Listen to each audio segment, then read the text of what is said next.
I mean, this is where it's going to be interesting, where all these companies that have raised money on an NFT or an idea, they've never built game studios. Building a studio and a game at the same time is really, really hard.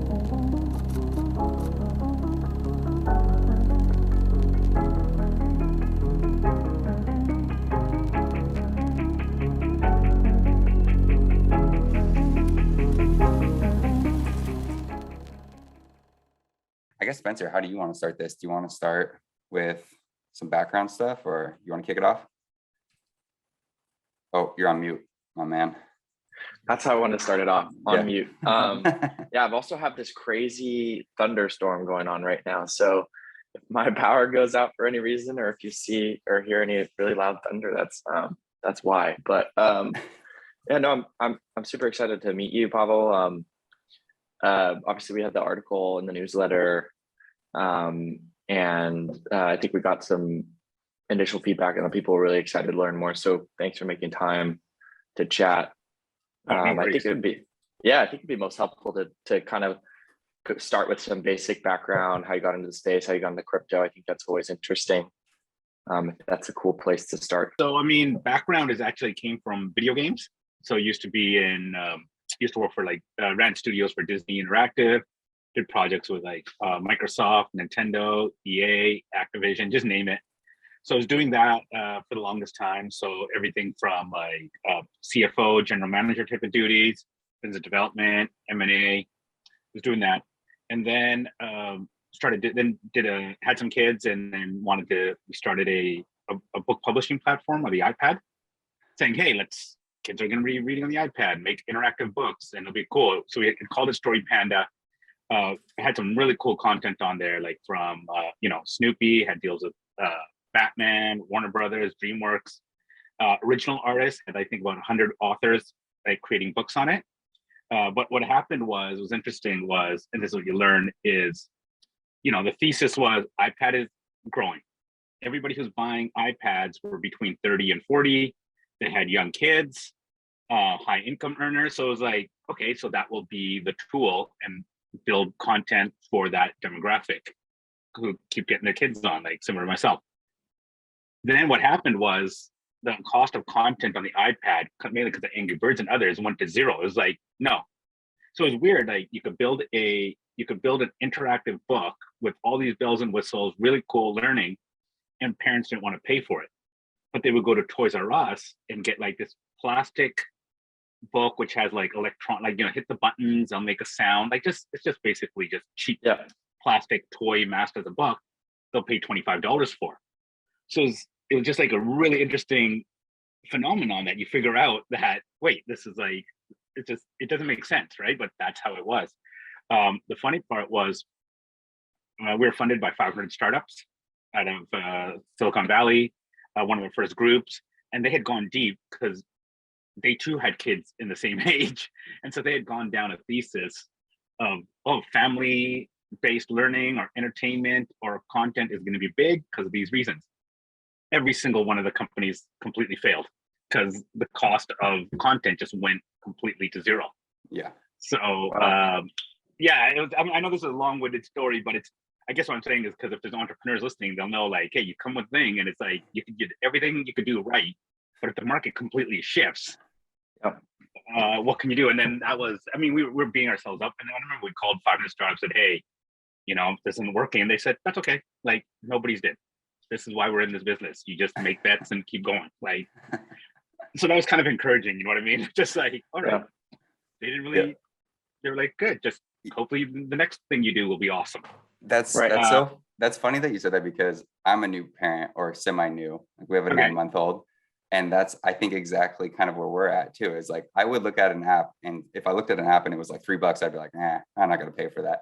But we've bought tons of physical books, which are way more than $3, So that's funny to play it out like that. Yeah. It's a weird thing. Yeah. I didn't want to interrupt your progression, but I just think there's already an interesting parallel there, right? With blockchains. A lot of it people are viewing as public infrastructure, right? And so building on top of blockchains, people don't want to pay transaction costs, very high transaction costs, but also kind of like the centralized applications that are built on top of, in other infrastructure. I've seen that it's kind of a race to the bottom, and people will kind of just fork your code and take your whole stack and build on top of it because they just want to avoid paying fees. So it's kind of interesting how you think this, great new piece of open software is going to be a place in which you can kind of build a marketplace on and capitalize on. And often you see that kind of your margins are very thin. So it's kind of an interesting parallel already, but yep.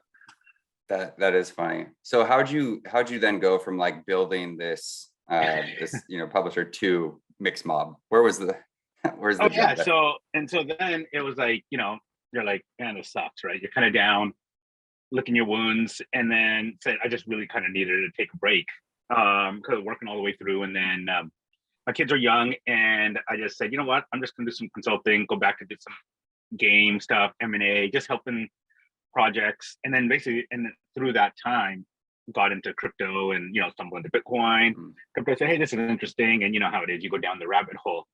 So fortunately, taking that time allowed me to kind of just like spend more time with my kids because they were really young.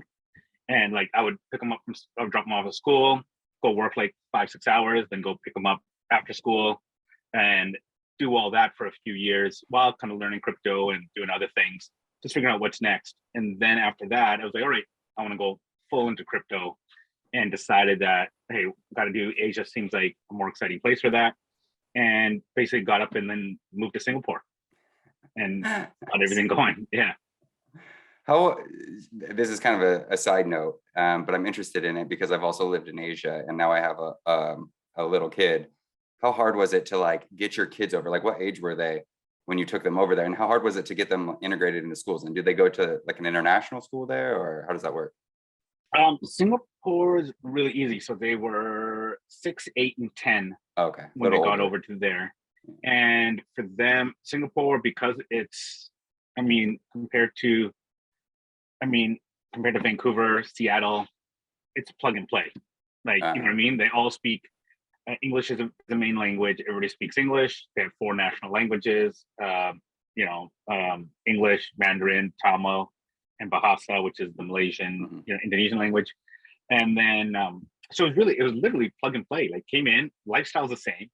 Everything kind of works the same. Found a school at that time, kind of fortunately. So my kids went to a Montessori school in Vancouver, and it was really small. It was like for 7 grades had maybe 100 kids. So we found some new school was starting out there through a friend. He said, you might want to try this out. It wasn't Montessori, but it was an international school, but it was really small. It had like 100 kids, 100 or 150 kids total for the 7 grades. And they're like, hey, it's kind of small. I don't know if your kids will like it. I was like, no, they came from a smaller one. This is actually an easier transition. So they went from there and then went to a bigger international school after that. But it was actually Singapore makes it really easy, mainly because of the language and lifestyle. Good to know. Just in case, because we want to move over there eventually in a few years. So yeah, we'll see. But yeah, okay. So back on topic. So did you, forgive me for not knowing this, but did you start MixMob on your own, or did you come in while some like co-founders had already started the project, or how'd that work?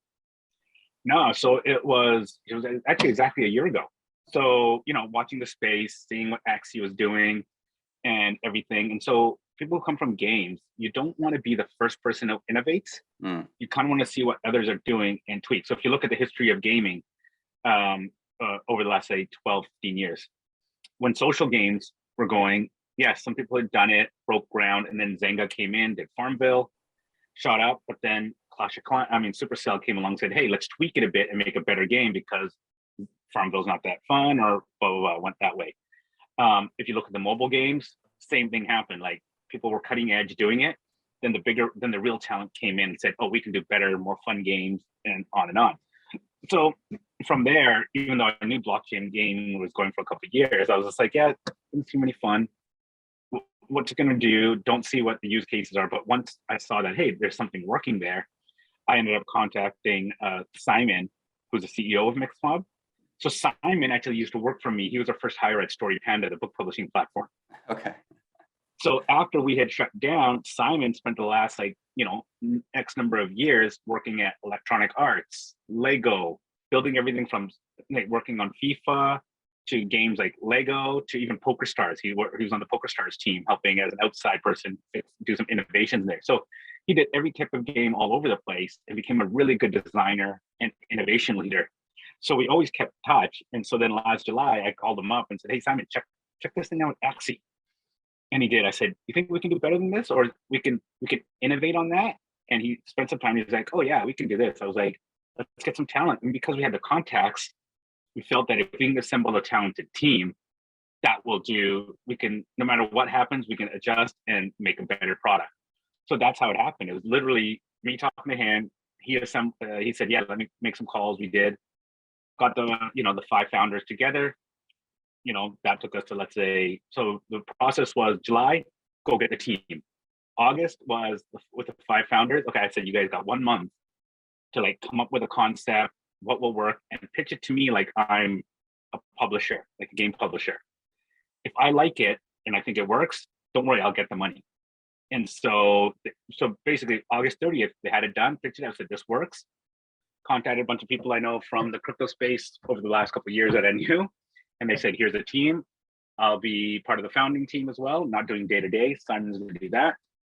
And here's a concept. And they were like, done, Alex from Nansen, the Lau brothers, the twins, a sense of Essex, Oliver Blakey, all these guys that I knew just said, yeah, we're in, just put it in, get going. And that was really it. And then we started growing the team, and then went from there. That's pretty cool. So can you, or Spencer, do you have a question, or do you want me to? Yeah, no, I had a specific question. I think the process is really cool. I think it's cool. I like the idea of being second, like you said. I think sometimes it's not always best to be first to the punch. I'm curious how the NFT sale went. I know you guys had an NFT sale. I think what's unique about blockchain-based games is you kind of have this second financing round or alternative way to raise capital to further the game. Was that a fairly new process for you? How did you think it went? Are you happy with it? I'm just curious because I think a lot of projects have kind of raised a ton of capital from an NFT sale, and then you actually hear crickets, right?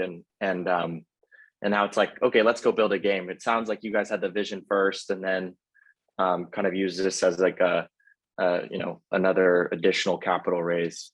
So I'd be curious to kind of get your take on it.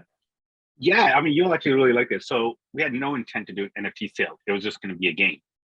And then when we saw NFTs were working, the sales, so the team said, hey, it'd be cool for MixMob. The game was already in design and our roadmap of do this, Clash Royale meets Mario Kart style game, then go to a Fortnite game over a couple of years. Then they said, hey, part of the story would be cool to have these masks and we should sell these as NFTs. So it was really the financing of it was maybe the third reason to do it. It was because we were funded and we knew we could raise more, and we knew that the goal is to build a game. So, but that was a definite benefit. But the main things was because this is where it's going to be interesting, where all these companies that have raised money on an NFT or an idea, they've never built game studios. Building a studio and a game at the same time is really, really hard. I was at Disney when one of the studios was building a brand new studio and a $25 million game at the same time. And it all fell apart completely. And they had almost unlimited budget. So that's going to be interesting. So what we thought was, Simon and the team said, let's sell the masks. Main reason was a couple reasons. One, this is a new team and we're adding more people. So it was a good way to do almost like a mini cycle, a production cycle, and have everybody work together. Art, design, tech, right? A lot of them, most of them aren't crypto natives. Only maybe Simon was on top of it. The others, they got to understand the technology, blockchains, our tech lead. So it was really like a mini project, a mini production cycles for the team to come together and work out our processes for later. So that was one of the reasons. Second was the community side. So that way they could figure out, hey, we've got a reason to build a community and see what they want? How do you run a Discord? So it's all because all these guys, they quit their jobs at EA and Activision and at Xbox and everything, right, to join. So come along and it's like, okay, let's understand how, it works on building a community. Because normally when you build a game in the traditional world, you build a game, you stay silent, you don't tell your family nothing for 3 years, and then 2 months before they announce it, right? Now you're building it in real time.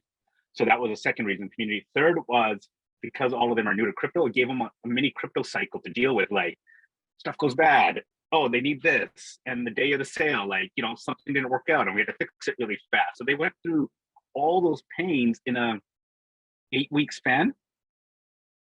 So I looked at it, that preps them up for the next 2 years of real development of the game. So going, Spencer, what you're saying, the financing was actually probably the lowest reason to do it. Yeah, that's great to hear. It's refreshing. I actually didn't think about all those other points. So that's super cool to me. And I didn't think about all of the different, people on your team working together for the first time. I feel like I have too much ADHD to focus on a project for 3 years.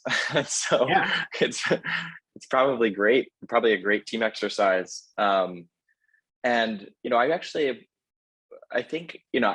so I used to work on the investment side. I had an advisor to the fund. He was, heavily involved in mobile games. And what he had kind of communicated to me was there was a little bit of a disconnect. You had really good game developers and, experts in blockchain, and it's hard to actually fuse the two. So it sounds like that was a good kind of test case for your team to go through and start to understand more about, crypto community and the blockchain and how it works. But yeah, that's awesome. Because I know a few teams that raise, millions of dollars, and now it kind of seems like, what is this NFT going to do for me? Yeah. Theoretically, and it's a little bit of a wait and see, but I'm a huge fan of being able to purchase in-game items and actually use them, and so I thought you guys did a good job on the NFT sale, actually. Well, it'll be interesting with that to add is I think what teams are saying is like, okay, we'll raise the money and we'll just hire game devs. Game developers in just regular games are in high demand, short supply. Like Electronic Arts budgets 9 months on average to find a key role. So for all these companies that have raised money and are new studios are trying to say, like, it's a bunch of finance guys raise some money around an NFT or a concept and say, oh yeah, we're going to hire game people. I don't know where they're going to find them. Like, yeah. And how you can do that if you have no access to the talent and have that average lead time. Like, how can you build a team up just like because you have the money? You might have the money, but there's not enough people out there, right? And then you have to convince these guys to quit their safe regular jobs that they work on and then come join yours, and they might not be crypto natives and understand it. It's a big struggle. Yeah, I think that's a big problem in crypto in general, right? Talent problem. Yeah. I'm curious, are you guys gonna focus a lot on mobile? And like, is the game gonna be mobile first?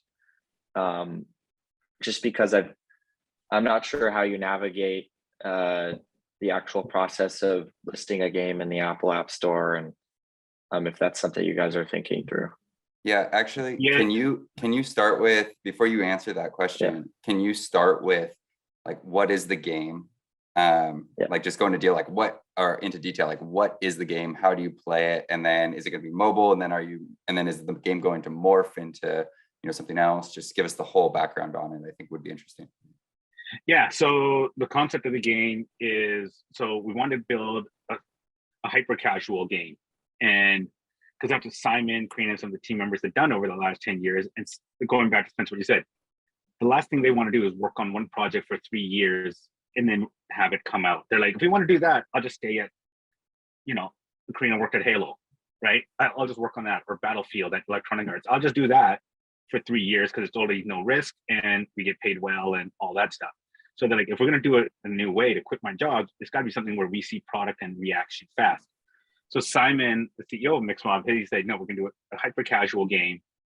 It'll be very twitchable. So the first game it's a card strategy racing game. So if you're familiar with Clash Royale, where you're fighting and you're choosing your cards, it's that meets Mario Kart.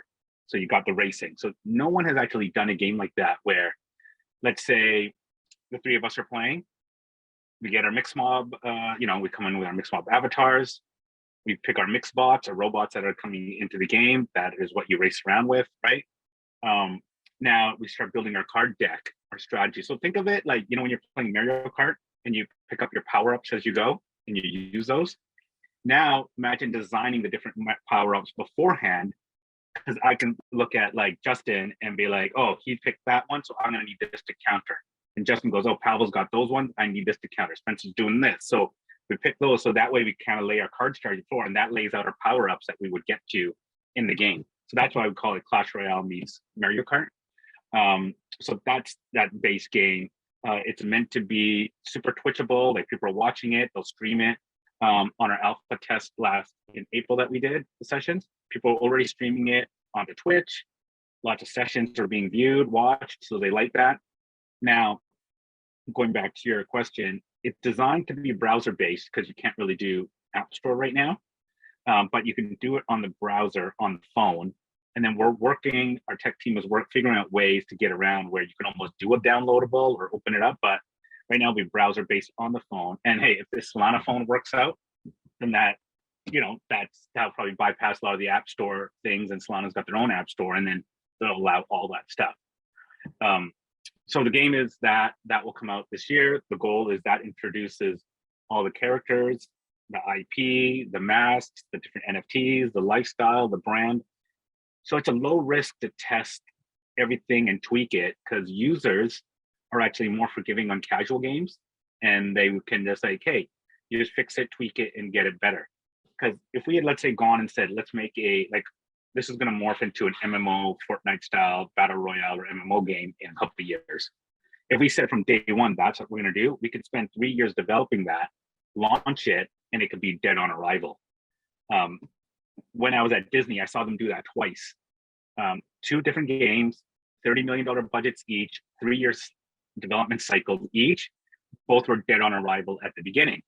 So I kind of figured out that if Disney is the best IP company in the world and they can't guarantee a game hit, who is the rest of us, right? Yeah, that's okay. That's cool. So the plan right now, though, you said that this racing, the racing card game is going to come out this year. Do you have a date for that yet? Yeah, so right now we're kicking off, it's July now, so we started a campaign called MixMob Summer. New site came up, and the whole goal is to celebrate racing. The first game is Racer, so we're calling it MixMob Racer 1. Mm-hmm. And it's has to do in the future, you're underground, and think of it, want to celebrate the lifestyle of racing, so similar to Formula One. But if you think of the movie Big Hero 6 at the beginning, dude is in the, he's in the back alleys, and he goes to a place where they're like gambling, there's drinks, he's just a kid there, and they're doing bot fighting. So it's kind of taking that concept. And then if you look at episode 1 Star Wars, pod racing, where everybody's up there, it's a lifestyle, gambling, they're seeing this stuff going, we're like, yeah, that's what we want to kind of make that feel of the first game, is like, you wake up into this MixMob world, I got to do something, I got to buy a mask, and I got to get some clothes, I got to earn some money. What's the way to earn some money? Oh, it looks like racing is a cool way to do it. I'm going to go become a racer. So you're immersed in this world like a movie. So racing is your first way to do it. That game will come out, the open alpha, where we start inviting more people in, will probably be September or earlier. And then full on game with multiplayer, everything should be like a couple months after that. That should run, consistently, make that a good revenue generator, drop more NFTs in there. The token economics, all that get figured out, and people are using it, and we'll figure out the whole token model, keep doing that, make it a lot of fun. And then, 2 years after that, let's just say, because we're starting it already, we drop the battle royale MMO style game. So that way, we going back to what you're saying, Spencer, is we want to de-risk, like put a hyper casual game out first, test out the IP, it all works, tweak it, and by the time we launch the mega game with a much bigger budget, everybody's already used to it. Yeah, that's a great idea. Actually, Spencer, I have another great idea for business. We should start a secondary like prediction market on games. Just run like a casino on all these games. We could Not a bad idea. We could bet on races. I was saying, how do we get signed up as a beta tester? Or we want to be a user in September. Yeah, exactly. And we should do a live stream and Oh, I that would be cool. kick Justin's butt. Yeah, so the closed alpha we did was only to the NFT holders. So that was kind of thing. You got a mask, you're getting the NFTs. No, you got the mask. You got a mask. You can come play the game in a closed environment with us. And this is, you guys are like this. I know I'm just rambling, but our team even loved this. So in traditional games, you make a playable, get it ready, hire some QA people, come in, test, and record feedback. Because we already had a community going that owned the masks, they're incentivized to come in and they love the product. So we had live QA going essentially with our own community. We didn't have to hire anybody. It's like, come in during these times. It's open for 4 hours. Team is on Discord. They're just answering questions at the same time. This is not, we're saying, break everything. It's okay. The more you break, that means we're collecting more feedback. We'll make it better. And live had a separate Discord channel set up in our Discord where they're just giving all that feedback. We're capturing it, fixing any problems, and saying, okay, now we're going to go fix all these, add the more features. And then in September, it'll be, we're calling it the open alpha, where if you have a mask already and you play, and in the game, you are able to invite others in. So it has to be a connection and then go from there. So it's fun doing it this way. Spencer, I have a mask. I'll invite you. We can play. I was gonna say, I gotta go sweep the floor. Yeah. That's cool. It sounds like an improved feedback loop, like just like in general. Yeah. Well, imagine that. It's we didn't pay anybody who's just coming and doing it as a job, right? You have people who care about the product and the community to take that time because they're part of the process. It's rad. Yeah. So sorry, Spencer. You mentioned the tokens, and this is kind of a big deal. I think both Spencer and I have talked about this before, just like tokenomics or in-game economics, and what's been going on with Axie and the problems that they've encountered over this last year. So I guess the question would be, like, what's different about your guys's economics, and how are you going to kind of iterate on what Axie did, or are you? Well, I mean, going back to it, this is the fortunate thing of coming after, right? You can see what worked, what didn't. Even the stuff that we had designed back in November around tokenomics, that's all probably going to be tweaked because it's 7 months later now, right? Yeah. And things have changed. So we're in the fortunate position that well-funded, community is growing, and we can tweak the tokenomics. We haven't revealed it yet, but I mean, our game team is game designers. So them building virtual currencies in games and game loops is something they've always done. So the good thing is we have the skills, and now as the game is further and more all along, we're like, okay, what do we need it to do? And what's not working out there? What is working? So by the time we put it out, we should have a good, nice model that kind of addresses a lot of the issues that are out there. And then with that, we just kind of keep tweaking it along. So by the time, I mean, one of our things, the team, we just had a meeting yesterday, was that for the next 3 months is, while the game's getting developed, is get that in-game token model down right, that we're like, okay, this is what we're going to launch with and get going. That makes sense. Are there going to be, like, right now with the masks, there's rarities, right? Will that correlate to some type of advantage in the game? Not entirely. I mean, what's happening now is you got the masks. We just dropped a trailer yesterday that, hey, there's information coming up for Gen 0 mask holders, that something's coming up at the end of the month that's going to get all the mask holders pretty excited, pretty rewarded. And then later in the summer, you're going to see the release of the mix bots, and those look awesome. Like, so this is all part of the campaign that's going to build it up. Like, MixMob summer kicked off, mid-June to get everything ready with the new website. Gen 0 mask holders will be rewarded, and something new, really innovative is coming up for the end of this month. And then in August, that rolls to the mix bots. That's what's going to give you the advantage, is like the Gen 0 mask holders are always going to get, they'll get the mix bots first, a set amount. Probably, they'll probably get some for free, but others will have to buy them. They'll have like all access passes to the arenas when the world opens up and we have more racing plans. Like, it'll be like F1 Grand Prix where you can play what you can do. So they'll always have that. But for gameplay, we didn't want to do too much because people do want to start at a nice, even feel of it, right? Yep. So what that's going to come down is to the mix bots and those characters and what people want to buy and do with those. So going back to like the in-game play and like the culture and everything around that, I've noticed that you guys are, I mean, it's very heavy into culture, right? You're using like a lot of like throwback stuff. What was the decision around that? Like, why did you decide to do it this way? I mean, most of the team are just 90s kids. Yeah. And the whole thing of mashups, right? Yeah. Everything, you know, you're just influenced by all that, whether it was like, you know, obviously rap music, hip hop, but then even during that age, you had grunge music, then you had Rage Against the Machine, and you could actually be into all three of those without identifying with just, no, I'm only rap. It's like you could listen to all those and it was all awesome. Yeah. Right. I mean, even like, you know, No Doubt and Gwen Stefani, like people, you're fans of it all. So that whole thing you realize was kind of all a mashup anyways. And then now going, and then, you know, then now fast forward, let's say the last 10 years, while you're going out, whether it's clothes, books, everything was just, you know, collabos and mashups. So you kind of got used to it. And so we kind of wanted to play with that whole philosophy of always creating, always remixing. Everything's a remix of something else. That's essentially what it is. And then just take it to the max. Yeah, that's a cool idea. I mean, it looks amazing. Like I love all the artwork and stuff. And being a 90s kid myself, you know, it's pretty cool to see like all the, I think you guys were posting like rap album covers with like the MixMob masks on them. Yeah. So that's a cool part of this. Like you could do because you're doing culture, you can find ways that it's naturally for us to do.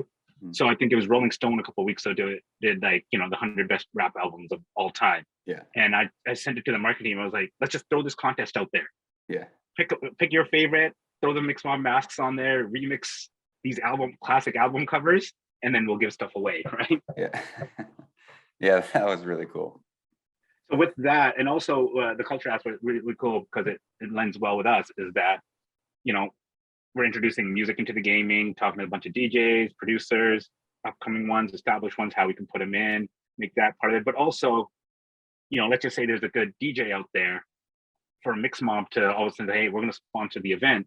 It's not a stretch. It's not like, you know, a DeFi product can't do that, right? Mm-hmm. Or even, let's say, you know, Axie Infinity sponsoring, you know, Sikik, who's a big DJ who's coming up, sponsoring his concert is just out of whack, the brand. But MixMob, we can pretty much do anything because the whole thing is centered around that. Yep. So if you see a banner behind a DJ playing at his show, it's out of whack. People out there be like, oh, that's cool. What's MixMob? Oh, that works. Yeah. Yeah, that's awesome. Spencer, you have any other thoughts?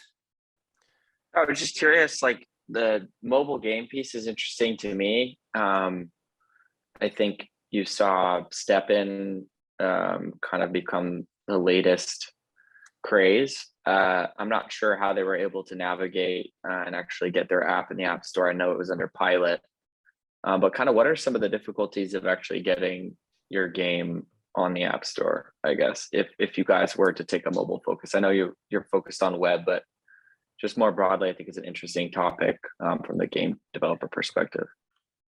Yeah, I mean, the big thing is you don't know what Apple or Android are going to approve, right? Each of the stores, they're like, oh, it has to do with crypto.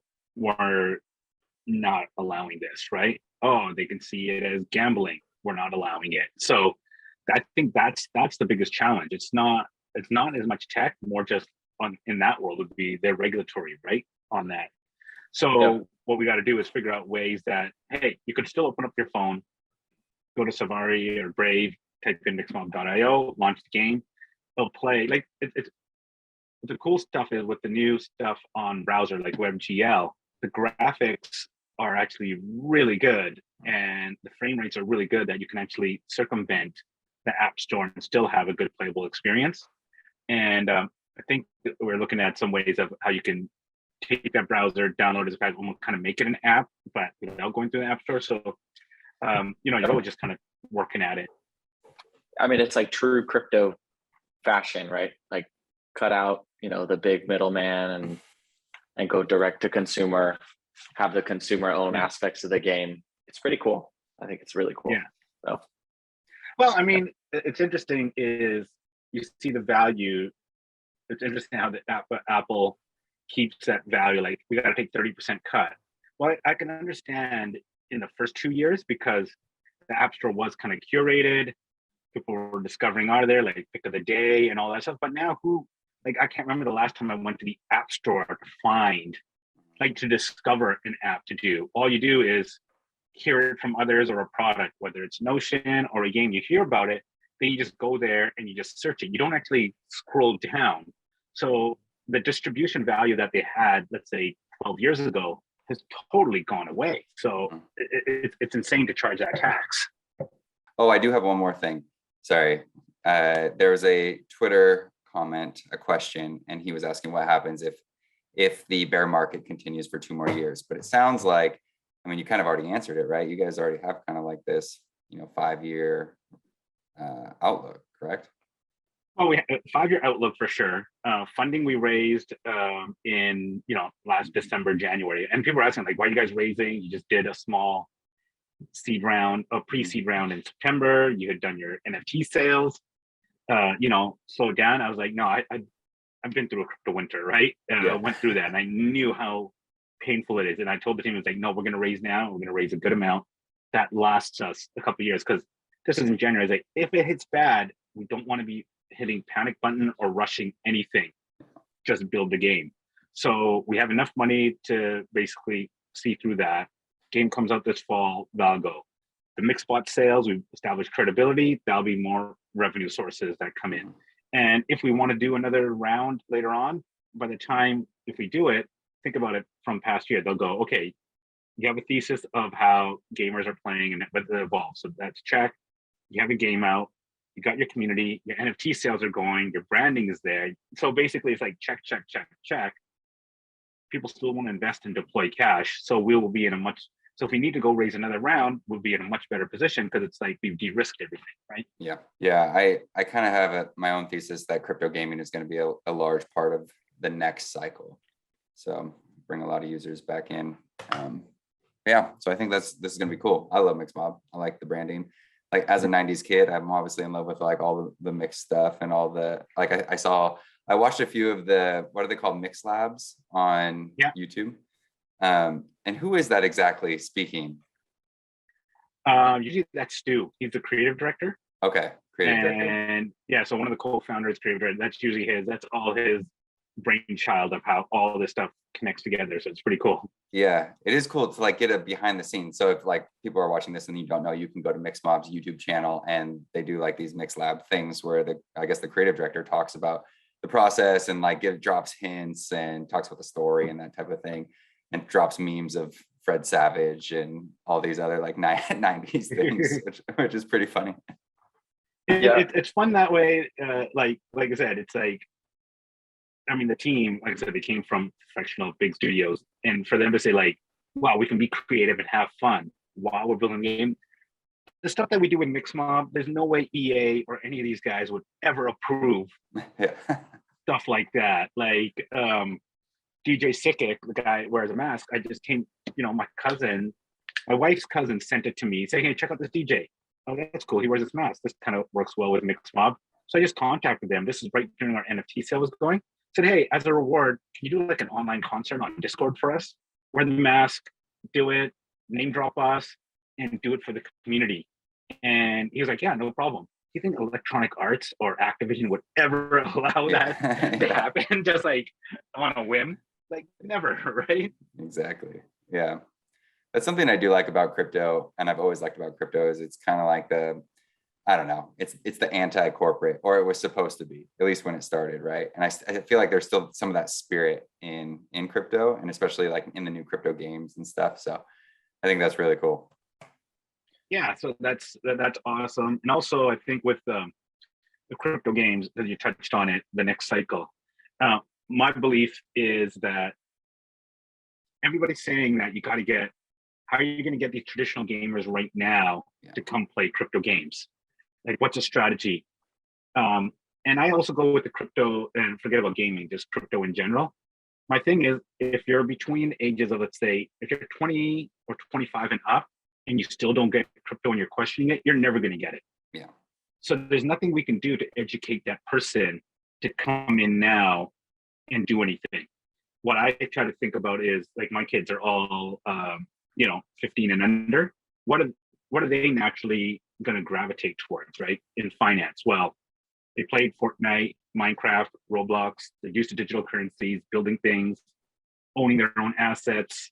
So them to be like, yeah, my finance should be the same way. So crypto is an easy evolution for them to go to.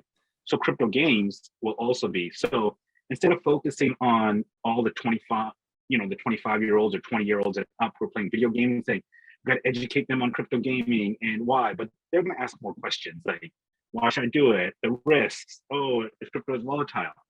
Instead, the crypto natives like us, we're going to play it anyways. We're early adopters, use it. But my thing, why we look at a 5-year cycle is when my kids get into that late teens age and know it, they're the ones who are going to skip past like traditional gaming or say, oh, these crypto games are a lot of fun.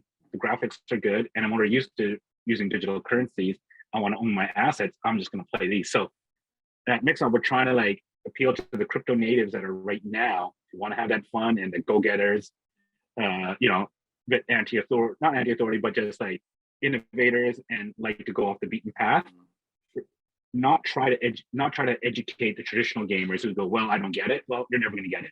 Yeah. Instead, focus on those teens coming up. Be like, this stuff is dope. I want to play all these games. Yeah, that's a good way to look at it, because I've always had that question, like, why do gamers right now, I mean, I'm sure you've seen like traditional gamers kind of have these qualms with crypto, right? And crypto gaming. But to me, that doesn't make sense. Like they're willing to pay for in-game items that they don't actually own, right? Yeah. But now you can actually own those items. You can you can own those NFTs and you can, buy, sell, whatever, do whatever you want with them. Why is that? Why do traditional gamers hate crypto so much? Is it just a chip shortage thing, or what's going on with this? Okay, so I think let's just equate it to people who still don't buy crypto no matter what, right? Okay. The guys are just not going to get it. Not going to get it. It's like, well, I mean, forget about Luna and everything else, but hey, you're getting X percentage in your bank. Why don't you just put it on a safer DeFi platform that can get you 3-4% as opposed to 1? Yeah. Right. It's almost like a no-brainer. It's right there. You have access to it. So people are just people. They're not going to understand the rational and logic. So I think, and then some of them don't buy it because they're just bitter. It's sour grapes. I missed out on these ones. So it's like they have to double down on their negativity towards it because they messed up. And you can see so people who play games, because it's just, I think eventually if they just see some fun games, they just want escapism, have fun. So you have a better chance of those guys that you said who are saying no now actually coming into it. What might be hard to get is the traditional game developers like we have at MixMob wanting to come in because they do have sour grapes. Their whole thing is, wait, let's just take the MixMob team. These guys raised a bunch of money. They didn't pitch to any publishers. They're building the game they want. They're getting going. They don't want to make that leap themselves. So it's better just say like crypto sucks or it's volatile and these games won't go anywhere. It's like, that's just human nature. You know what I mean? Yeah. Yeah. That makes a lot of sense. Yeah. Okay. I guess that's a long way. I mean, for the three of us, because we're all in this, I kind of use that as a barometer check of who you want to spend time on educating. Because some people aren't just getting it. So there's no point. You know what I mean? Yeah. So I would, I mean, this is what happened. It was about a month and a half ago, before all the collapses and everything, probably like 2 months ago. But I was somewhere and somebody, I respect him a lot. He's in his 60s, and he asked me, well, I'm still skeptical on crypto. So it's like, okay, I don't get why it's like you're almost trying to attack me or our team on it. And all I said was like, you know what? I'm not here to convince skeptics of anything. I'm here to make sure my kids' age, are educated and where they're going and what to do. And once I said that, it kind of deaded the conversation, right? Yeah. It's like, I'm not going to enter into a philosophical debate with you because there's no point. Yeah. That's Satoshi's famous quote, right? If you don't understand it by now, I don't have time to convince you. Oh, I never heard that. Now, okay, I'm going to remember that. Yeah. That's awesome. Yeah. Anyway, yeah. So Spencer, do you have anything you want to finish with? No. Thanks so much, Pavel. Yeah.